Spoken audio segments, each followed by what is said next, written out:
shirweynahani ayaa ka dhaco sanad walba waddanka Spain waxaana soo qaban qaabiyo hay'adda dalxiiska adduunka ee qaramada midoobay fadhigeedu yahay magaalada Madrid. Shirkani ayaa ka soo qayb galay wasiiro dalxiisyaal oo ka kala socda wadamo kala duwan. waxaa ka mid ahaa wasiirada ka soo qayb galeen wasiir ku-xigeenka warfaafinta dhaqanka iyo dalxiiska mudane aadan isaaq. ajantaha shirka looga hadlayay ayaa ka warbixinayo mudane wasiir aadan oo matalayay dowladda federaalka Soomaaliya.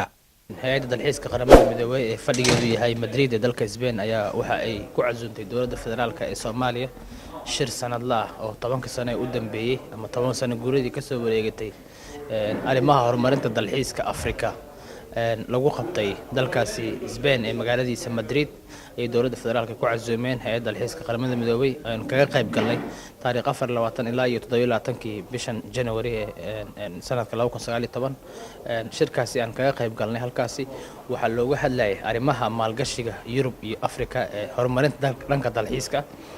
xaqiiqdii dowladda Soomaaliya markii ugu horeysay ay ka qayb gashay shirkan wax badan ayaan ka soo kororsanay oo ah sidii lagu Soomaaliya ay u heli taageero arrimaha horumarinta dalxiiska iyo sidoo kale sidii loo siin lahaa tababaro qoseeyo horumarinta dalxiiska iyo hawlahaasi iyo wax walba ku tacalluqa arrimaha dalxiiska.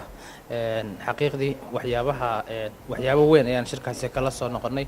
waxaan la kulannay xogayaha guud ee qaramada midoobay ee hay'adda dalxiiska ninka lagu magacaabo Mr. Zurib oo ifafaalo wanaagsan inoo muujiyay. sidoo kale bisha May ee sanadkan 2019 Soomaaliya waxay ku casuuman tahay shir gaar ah oo arrimaha Afrika looga hadli doono ka dhici doono Mali. shirkaasi oo wax badan arrimahan ee Soomaaliya ajandaha ay ku jirto looga hadli doono sidii lagu taageeri lahaa taageero buuxda ay u heli lahayd. waana mahadsantiin. Cabduqaadir Jabbar, TV-ga qaranka Soomaaliyeed, waddanka Turkiga, magaalada Istanbul.